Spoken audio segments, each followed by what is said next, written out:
اب میں ملتمس ہوں پیر سید حسن رضا شاہ صاحب سے کہ وہ مناسب وقت تک اپنی گفتگو فرمائیں۔ جناب پیر سید حسن رضا شاہ صاحب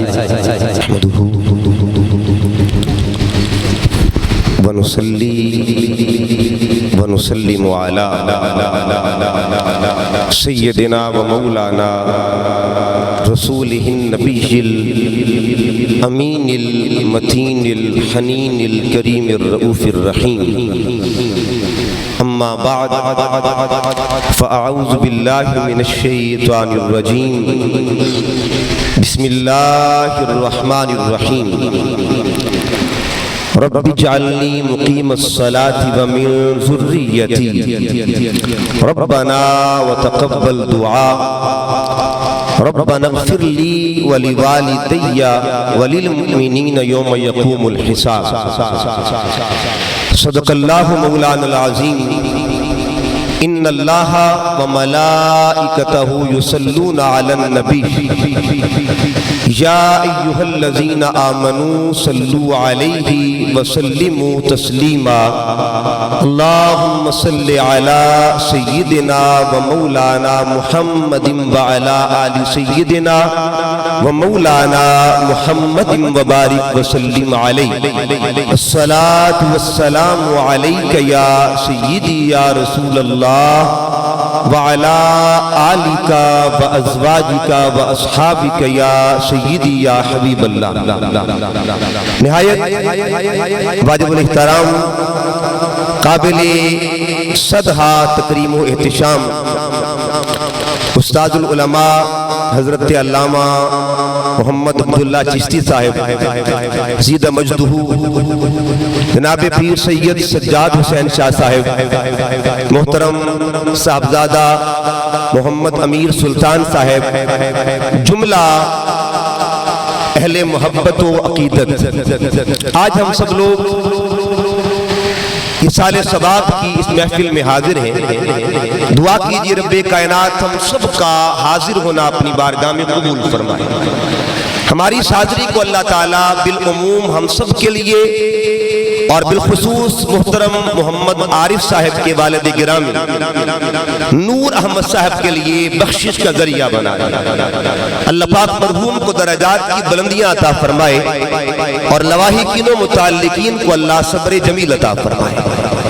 قرآن مجید فرقان حمید کی روشنی میں جو مقام تلاوت کیا ہے، یہ وہ مقام ہے جس کو سب سے زیادہ تلاوت کا اعزاز ملا ہوا، یعنی قرآن مجید کے ان مقامات میں سے ایک مقام ہے جس کو کثرت تلاوت کا اللہ نے اعزاز دیا ہوا ہے۔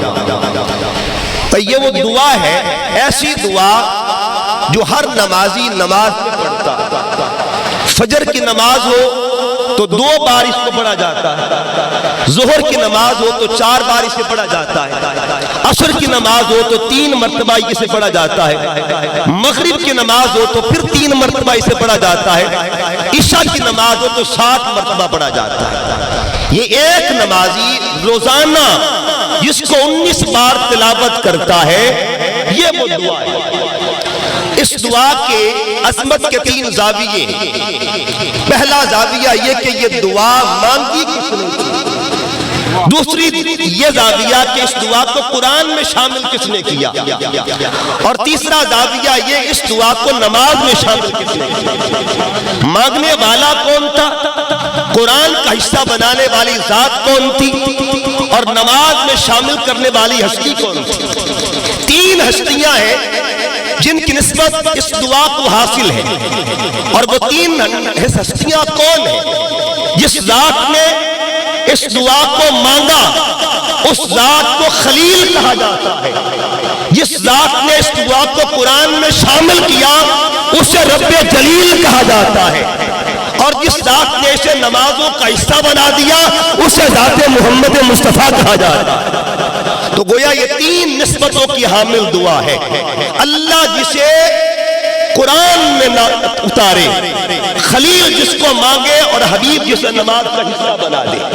یہ دعا کون سی دعا ہے؟ آئیے اس دعا کی طرف چلتے ہیں، چونکہ آج ایک باپ کے لیے ہم بیٹھے ہوئے ہیں، ایک والد کی یاد میں بیٹھے ہیں، تو دعا بھی وہ مانگتے ہیں جو بابا نے مانگی۔ ایک والد نے دعا مانگی، اور وہ والد کس کے تھے؟ سورہ ابراہیم کو پڑھیے 13واں پارہ۔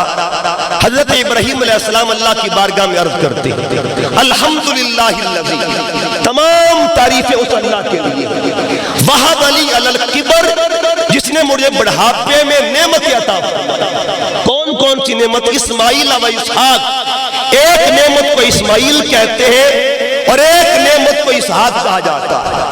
ادھر شکر ادا کر کے پھر دعا کرنا شروع کر دی کہ مولا لال تو دے دیے ہیں، بچے تو دے دیے ہیں، ایک بابا کو خوشیاں تو عطا فرما دی ہے، اب اس بابا کی دعا بھی قبول فرما لے۔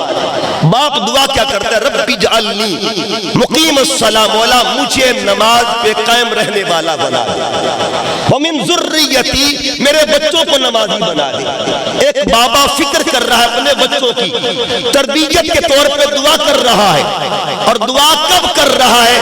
4500 سال قبل ایک باپ دعا کر رہا تھا، اللہ کو دعا اتنی پسند آئی، اتنی پسند آئی، اسی دعا کو قرآن کا حصہ بنا دیا اور اسی دعا کو مصطفیٰ کی سنت بنا دیا۔ اب وہ دعا کیا ہے؟ اس دعا پہ کبھی غور کریں۔ اس کے ویسے تو کئی حصے ہیں، لیکن آج میں 2 حصوں پہ بات کروں گا، 4 بنتے 2 بھی بنتے ہیں۔ پہلا حصہ ہے رب اجعلنی مقیم الصلاۃ، اے اللہ مجھے نمازی بنا، ومن ذریتی، اور میرے بچوں کو نمازی بنا۔ ایک یہ دعا کا حصہ۔ اگلے حصے پہ غور کریں، ربنا اغفر لی ولوالدی، اے اللہ میری اور میرے والدین کی بخشش فرما دے۔ یہ تعلیم دینے کے لیے وللمؤمنین یوم یقوم الحساب، قیامت تک آنے والے ہر مومن کی بخشش فرما دے۔ تو دعا مانگنے کی 2 حیثیتیں ہیں، ایک بحیثیت بابا دعا مانگی، ایک بحیثیت بیٹا دعا مانگی۔ بحیثیت بابا کیا دعا مانگی کہ مولا میرے بچوں کو نمازی بنا دے، میرے بچوں کو نمازی بنا دے۔ اور بحیثیت بیٹا کیا دعا مانگی؟ ربنا اغفر لی ولوالدی، میرے والدین کی بخشش کر دے۔ ایک ہی دعا میں 2 پیغام مل رہے ہیں، ایک طرف دعا نسل کے لیے مانگی جا رہی ہے، ایک طرف دعا اصل کے لیے مانگی جا رہی ہے، ایک طرف دعا اولاد کے لیے مانگی جا رہی ہے، ایک طرف دعا اجداد کے لیے مانگی جا رہی ہے۔ اولاد کے لیے دعا مانگنا یہ بھی سنت ہے، اور اجداد کے لیے دعا مانگنا یہ بھی سنت ہے۔ یعنی 2 دعائیں مانگی، ایک دعا کا تعلق اصل کے ساتھ ہے اور ایک دعا کا تعلق نسل کے ساتھ ہے۔ پھر کبھی اس دعا کے دوسرے حصے پہ غور کریں، آپ کو انشاءاللہ ایمان کو بہار ملے گی۔ دیکھیے یہ دوسرا حصہ کیا ہے، اس پہ غور کریں۔ زمانے 3 طرح کے ہوتے ہیں، ایک زمانہ وہ ہے جس کو ماضی کہا جاتا ہے، ایک زمانے کو حال کہتے ہیں، ایک کو مستقبل فیوچر کہا جاتا ہے، یعنی پاسٹ، پریزنٹ اور فیوچر۔ یہ جو دعا ہے نا، اس کا تینوں زمانوں سے تعلق۔ اس دعا پہ کبھی غور کریں۔ آپ نے عرض کیا ربنا اغفر لی، اے اللہ میری بخشش فرما دے، تو کیا آپ موجود تھے، پریزنٹ تھے اس وقت جب یہ دعا کر رہے تھے؟ آگے کیا عرض کیا؟ ولیوالدی، میرے والدین کی بخشش فرما دے، جو ماضی کا حصہ بن چکے تھے، جو وفات پا چکے تھے، جن کا وصال ہو چکا تھا۔ ایک دعا اپنے کے لیے جو حال کی دعا تھی، ایک دعا ماں باپ کے لیے جو ماضی کے لیے دعا تھی، اور اگلی دعا کیا ہے؟ وللمؤمنین یوم یقوم الحساب، یہ فیوچر کی دعا ہے۔ ایک وقت میں وہ دعا جو 3 زمانوں پہ غالب آ جائے اسے دعائے خلیل کہا جاتا ہے۔ ہر زمانہ جس کے اندر آ جائے، یہ کیسی کمال کی دعا تھی۔ تو 2 دعائیں مانگی، ایک دعا بچوں کے لیے، ایک دعا بزرگوں کے لیے۔ اگر کوئی بزرگ یہاں بیٹھا ہے اولاد والا، وہ اپنے بچوں کے لیے دعا کرے، یہ بھی سنت ہے۔ اور اگر کوئی یہ چاہتا ہے میں دوسری سنت کو ادا کروں، اپنے مائی باپ کے لیے دعا کیا کرے۔ بچوں کے لیے دعا کرنا یہ بھی تعلیم نماز ہے، اور بزرگوں کے لیے دعا کرنا یہ بھی تعلیم نماز ہے۔ اچھا دو افکار ہوئی، ایک فکر ہے نسل کی، ایک فکر ہے اصل کی۔ آئیے قرآن مجید کے دو مقامات پیش کرتا ہوں۔ سورۃ یوسف پڑھیے گا۔ سورۃ یوسف ایک بابا اور بیٹے کی داستان بتاتی ہے۔ بابا کی داستان، بابا کی محبت بیٹے سے کیا تھی اور بیٹے کی محبت بابا سے کیا تھی، اصل کی محبت نسل کے ساتھ کیا تھی، نسل کی محبت اصل کے ساتھ کیا تھی، بابا کی محبت اپنے بچے کے ساتھ کیا تھی، بچے کی محبت اپنے بابا کے ساتھ کیا تھی۔ قرآن کہتا ہے کہ بیٹے نے خواب دیکھا، بیٹے نے خواب دیکھا۔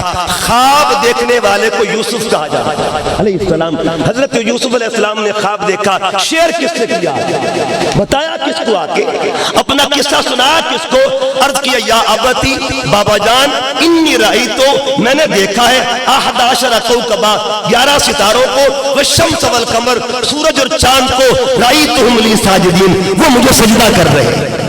قرآن مجید کا 12واں پارہ۔ اب بابا کو فکر لگ گئی، بابا پریشان ہوتا ہے۔ باپ کیا کہتا ہے، یا بنیا، او میرے پتری یوسف، او میرے لال یوسف، لا تقصص رؤیاکا، یہ خواب بھائیوں کو مت بتانا، تجھے پریشان کریں گے، تیرا نقصان کریں گے۔ قرآن کی آیتیں پیغام دے رہی ہے، جو اولاد کی فکر کرے اسے بابا اولاد کی فکر کی، اور یہ فکر چلتی رہی قدم قدم پہ فکر۔ جب بھائیوں نے کہا کہ بابا ہمارے ساتھ یوسف کو بھیجیے، ارسلہ معنا غدا یرتع ویلعب وانا لہ لحافظون، بابا اس کو بھیجیے، یوسف کو بھیجیں۔ تو انہوں نے کہا انی لیحزننی، مجھے اس بات کا غم ہے ان یاکلہ الذئب، اس کو بھیڑیا کھائے۔ قدم قدم پہ باپ فکر کر رہا ہے، قدم قدم پہ باپ فکر کر رہا ہے۔ اور پھر وہ وقت بھی آتا ہے، قرآن کہتا ہے وَبْيَضَّتْ عَيْنَاهُ مِنَ الْحُزْنِ، جدائی بیٹے کی تھی، باپا رو رو کے آنکھیں سفید کر بیٹھتا ہے۔ سورۃ یوسف بتاتی ہے بابا کی عظمت کیا ہے، سورۃ یوسف بتاتی ہے بابا کا مقام کیا ہے، سورۃ یوسف بتاتی ہے بابا فکر کیسے کرتا ہے۔ آؤ دوسرا زاویہ دیکھتے ہیں، کیا صرف باپ فکر کرتا ہے، کیا اولاد فکر نہیں کرتا؟ ہم نے سورۃ یوسف سے پوچھا، اے قرآن کی سورت بتا، کیا بچے بھی باپ کی فکر کرتے کہ نہیں کرتے، کیا بچے بھی فکر مند ہوتے کہ نہیں ہوتے؟ جب یوسف علیہ السلام کو خبر ملی کہ بابا آنکھوں کا نور کھو بیٹھا ہے، بابا کی بصارت چلی گئی ہے، بابا جو ہے بصارت چلی گئی ہے، اب کیا کیا؟ قرآن کہتا ہے اب بچہ اپنا حق ادا کر رہا، بیٹا اپنا حق ادا کر رہا ہے، اپنا قمیض اتارا اور اتار کے کیا کہا، اذهبوا بقمیصی ھذا فالقوہ علی وجہ ابی یاتی بصیرا، میرا قمیض لے جاؤ، باپا کی آنکھوں پر رکھنا، نور واپس آ جائے۔ یہ قرآن کے زاویے ہیں۔ اولاد کی فکر کرنا یہ کس کا طریقہ ہے، بابا کی فکر کرنا یہ کس کا طریقہ ہے۔ سورۃ یوسف دو پیغام دیتی ہے، جب اولاد کی فکر کی جائے اسے سنت یعقوب کہا جاتا ہے، اور جب بابا کی فکر کی جائے اسے سنت یوسف کہا جاتا ہے۔ آئیے آگے چلتے ہیں۔ پھر وہ باپ مہربان ہوتا ہے، باپ بڑا لجپال ہوتا ہے۔ حضرت خواجہ حمید الدین سیالوی رحمۃ اللہ تعالیٰ علیہ آپ کے مریدوں میں سے، جس یونیورسٹی میں جب میں ایم فل کر رہا تھا اس وقت ہمارے ایک ٹیچر تھے، ڈاکٹر صاحب تھے، تو ان کے والد گرامی بھی ان کے مرید تھے، خواجہ قمر الدین سیالوی رحمۃ اللہ تعالیٰ علیہ۔ انہوں نے کہا جی کہ میرے بابا جان نے ایک دفعہ پیر صاحب کو فون کیا کہ حضور میں آپ سے ملنے آنا چاہتا ہوں، آپ کی ملاقات کے لیے آنا چاہتا ہوں۔ تو آگے سے خواجہ قمر الدین سیالوی رحمۃ اللہ علیہ نے فرمایا کہ بیٹے بتا کس مقصد کے لیے آ رہا ہے، کس کے لیے آ رہا ہے؟ عرض کہ حضور دعا کروانے کے لیے آ رہا ہے۔ تو کہتے پیر صاحب نے پہلا سوال کیا کہ بتا گھر میں بابا بیٹھا ہوا ہے، گھر میں ماں بیٹھی ہے؟ جی ہاں حضور اللہ کا شکر ہے ماں بھی موجود ہے، بابا بھی موجود ہے۔ فرمایا میرے پاس بار بار آؤ، ملاقات کے لیے بار بار آؤ، اگر دعا کروانی ہے نا اپنے گھر کے مرشد سے دعا کروا لو، اللہ قبول فرما لے۔ سورۃ یوسف پڑھیے گا۔ جب بھائیوں نے اتنے ظلم کیے حضرت یوسف علیہ السلام کے ساتھ، تو ایک دن کہتے ہیں صبح کو بھولا ہوا شام کو اگر واپس آ جائے سے بھولا نہیں کہا جائے، سارے بھائی مل کے بابا کے پاس، قرآن مجید کی آیت سنیے گا، سارے مل کے آتے ہیں، ایک منظر ہے، آ کے بابا سے کہا یا آبانا، بابا جان استغفر لنا ذنوبنا، ہماری بخشش کی دعا تو کر دے، ہماری بخشش کی دعا تو کر دینا۔ اب بابا کیا کرتا ہے؟ باپ نے ماضی یاد نہیں دلوایا، باپ نے یہ نہیں کہا کہ تم نے یہ کام بھی کیا، تم نے یہ ظلم بھی کیا، تم نے یہ ظلم بھی کیا۔ بابا بابا ہوتا ہے۔ حیران ہوں اگر باپ کی پردہ پوشیوں کا یہ مقام ہے تو میرے مالک کی پردہ پوشیوں کا عالم کیا ہوگا؟ بابا نے کیا کہا؟ سوفا استغفر لکم ربی۔ یہاں مفسرین فرماتے ہیں کہ بابا نے امید دلوا دی، ان قریب میں تمہاری بخشش کی دعا کروں گا۔ یہ کیوں کہا؟ اتنی سپیس کیوں دی گئی؟ اتنا گیپ کیوں دیا گیا؟ بابا نے مہر کیوں نہیں لگائی کہ جاؤ بیٹے بخشے گئے؟ یہاں مفسرین نے بحث کی ہے ایسا کیوں نہ ہوا؟ یہ کیوں کہا کہ بیٹے سوف استغفر لکم ربی انہ هو الغفور الرحیم؟ بعض مفسرین فرماتے ہیں جب یہ بات ہو رہی تھی اس وقت یوسف علیہ السلام پاس موجود نہیں تھے۔ یہ ہے احتیاط اور یہ حقوق العباد کا درس۔ آپ نے فرمایا بیٹے ٹھہرو، امید میں دلا رہا ہوں، میرا رب معاف کرنے والا ہے، بخشنے والا ہے، لیکن ٹھہرو، ابھی یوسف کو آنے میں دو۔ اگر یوسف راضی ہو گیا تو میں بھی راضی ہوں، اگر یوسف مان گیا تو میں بھی مان جاؤں گا۔ قرآن فکر دیتا ہے کہ باپ اور بیٹے کا پیار کیا ہوتا ہے۔ آئیے قرآن مجید کا ایک اور منظر بیان کرتا ہوں، اور وہ دوسرا منظر بھی ایک باپ اور بیٹے کا۔ یہ مہینہ آنے والا ہے، اس باپ کا مہینہ بھی آنے والا ہے، اس بیٹے کا مہینہ بھی آنے والا ہے۔ علامہ اقبال نے کیا فرمایا تھا؟ اقبال نے فرمایا تھا یہ فیضان نظر تھا یا کہ مکتب کی کرامت تھی، سکھائے کس نے اسماعیل کو آداب فرزندی؟ وہ کون تھا جس کی تربیت کا صدقہ تھا کہ قیامت تک کے لیے بیٹے کا نام گونج رہا ہے، بیٹے کی یادیں منائی جا رہی ہے۔ آپ قرآن پڑھتے ہیں، قرآن مجید میں اللہ رب العزت نے وہ منظر بیان فرمایا، اور منظر کیا بیان کیا؟ منظر یہ بیان فرمایا کہ حضرت ابراہیم علیہ السلام آپ نے اپنے بچے سے فرمایا یا بنیا، اے میرے بیٹے، انی ارا فی المنام، میں نے خواب میں دیکھا ہے، انی اذبحک، میں تمہیں ذبح کر رہا۔ یعنی باپ اور بیٹے کا مکالمہ ہو رہا، باپ اور بیٹے کی گفتگو ہو رہی ہے۔ اس گفتگو میں ادب کتنا تھا، اس میں تربیت کا رنگ کتنا تھا، اس میں کمال کتنا تھا۔ گفتگو کب کی گئی؟ اللہ نے اس گفتگو کو سیو کر لیا، اسے محفوظ کر لیا، تاکہ قیامت تک کے لیے دنیا اپنی اولادوں کو اگر تربیت دینا چاہے یہ اصول رکھ لے اپنے دامن میں۔ اصول کیا تھا؟ قرآن مجید کا 23واں پارہ ہے۔ حضرت ابراہیم علیہ السلام نے اپنے لال سے کیا کہا؟ یا بنیا، اے میرے بیٹے، انی ارا، میں نے دیکھا ہے فی المنام، خواب کے اندر، انی اذبحک، میں تمہیں ذبح کر رہا ہوں، فانظر ماذا تری، بتا تیری کیا رائے، تو کیا کہتا ہے؟ اب یہاں ایک بات اور ذہن میں آتی ہے، جب امر الہی تھا کہ اے ابراہیم اپنے بچوں کو میری راہ میں قربان کرو، امر الہی تھا، اور امر الہی میں کسی قسم کی ہیزیٹیشن نہ تھی، ہچکچاہٹ نہ تھی، کسی قسم کا توقف نہیں تھا۔ اللہ کے پیغمبر کی ذات بے مثال۔ اب اللہ کے پیغمبر نے کیا کیا؟ اپنے لال سے آ کے پوچھا کہ بیٹے میں نے خواب دیکھا، بتا تیری کیا رائے ہے؟ یہ رائے کیوں لی گئی؟ اس کی حکمت کیا تھی؟ اس کا راز کیا تھا؟ خواب دیکھ کے ڈائریکٹ چھری نہیں اٹھائی، خواب دیکھ کے سیدھا لٹا نہیں دیا، بلکہ کیا کیا؟ خواب دیکھنے کے بعد اپنے لال سے پوچھا بیٹے بتا میں نے خواب دیکھا ہے، تو کیا کہتا ہے؟ تو کیا کہتا ہے؟ سوال ذہن میں آتا ہے جب امر الہی تھا پھر مشاورت کی ضرورت کیا تھی، حکمت کیا تھی؟ یاد رکھیے قیامت تک کے لیے یہ بھی پیغام دینا تھا کہ یہ زبردستی کا معاملہ نہیں ہے، پیغام یہ دینا تھا کہ بابا بھی شان والا ہے، بیٹا بھی شان والا، ادھر تربیت کا رنگ ہے، ادھر اطاعت کا رنگ ہے، ادھر فرما برداری کا رنگ ہے۔ آپ نے کیا کیا؟ اپنے بچے سے پوچھا بیٹے کیا کہتا ہے؟ تو بچے نے جواب کیا دیا کہ بابا جان افعل ما تؤمر، انتظار کس بات کی کر رہے ہیں، کر گزری جو آپ کو حکم دیا گیا ہے، ستجدنی انشاءاللہ من الصابرین، اللہ نے چاہا مجھے صابروں میں سے پائیں گے۔ قرآن فرماتا ہے فلما اسلما، یہ دو فرما بردار کون تھے؟ ایک بابا ہے، ایک بیٹا ہے، بابا بھی آلہ ہے، بیٹا بھی آلہ ہے، دونوں نکلتے ہیں وَتَلَّهُ لِلْجَبِينِ، تو آپ کو جبین کے بل لٹا دیا۔ جب جبین کے بل لٹایا گیا، اب یہاں بھی ایک بات ذہن میں آتی، چھری یہاں کیوں نہیں چلائی گئی، ادھر کیوں نہیں رکھی گئی، گلے پر چھری کیوں نہیں رکھی گئی، چھری گردن پر کیوں رکھی گئی؟ حکمت کیا ہے؟ بڑی بڑی حکمتیں ہیں، ان میں ایک حکمت بھی کمال کی ہے۔ حکمت کیا تھی؟ چھری گردن پہ کیوں رکھی گئی، گلے پہ کیوں نہیں رکھی گئی، ادھر چھری رکھ دیتے، ادھر چھری کیوں رکھی گئی؟ وَتَلَّهُ لِلْجَبِينِ، بیٹا بھی چاہتا تھا کہ جاتے جاتے دو کام کر جاؤں، ایک حق کے خدا ادا کرتا جاؤں، ایک حق کے بندگان خدا ادا کرتا جاؤں، بابا کی تربیت کا حق ادا کر دوں اور اللہ کی عبادت کا حق ادا کر دوں۔ ایک وقت میں جو دو کاموں کا اظہار کرے، اس بے مثال بندے کو اور باکمال بیٹے کو اسماعیل کہا جاتا ہے۔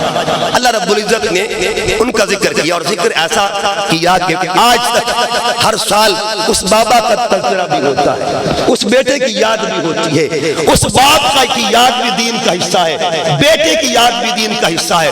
بات کو ختم کرتے ہوئے اختتامی لمحات ہیں، دیکھیے دونوں والا ہے۔ اب ہر نماز میں ہم ان کا ذکر کرتے ہیں، لیکن ان کے ساتھ ایک فیملی کا اور بھی ذکر کرتے ہیں۔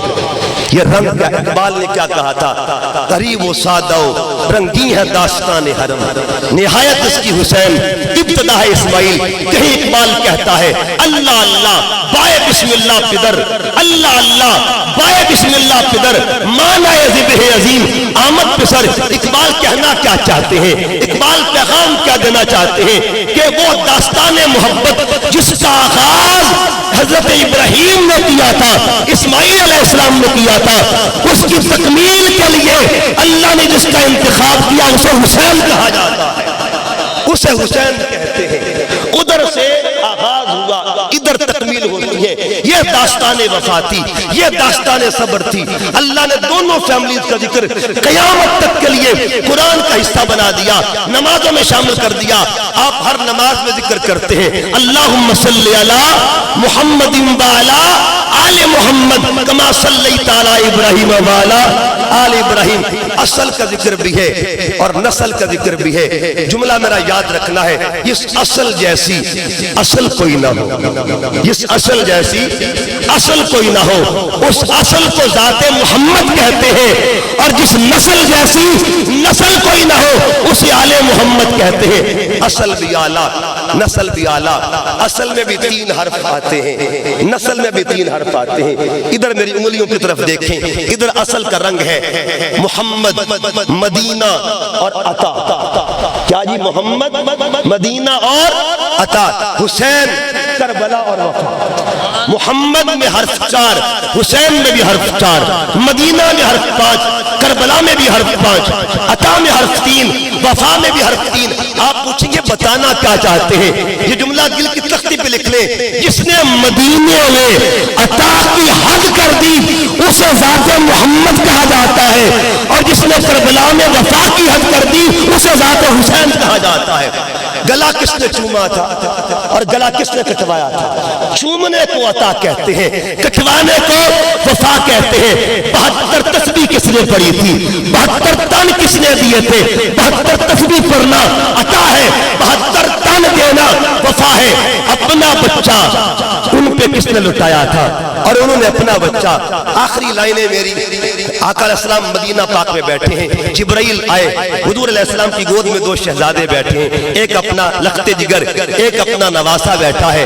جبرائیل نے عرض کیا آقا اللہ کی منشا یہ ہے ایک رکھ لیں ایک دے دیا جائے۔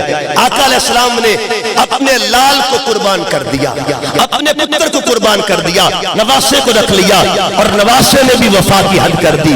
ادھر اپنا بچہ میرے آقا نے اپنے لال حسین پہ قربان کر دیا، ادھر جب کربلا کی باری آتی ہے علی اصغر کو گود میں لے کے کھڑے ہوئے ہیں، اپنا معصوم نانا کے دین پہ قربان کر دیا گیا۔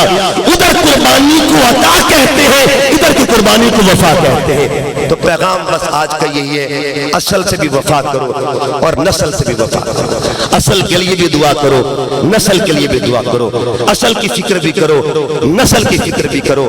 اصل کی فکر کرنا یہ بھی سنت خلیل اللہ ہے، اور نسل کی فکر کرنا یہ بھی سنت خلیل اللہ ہے۔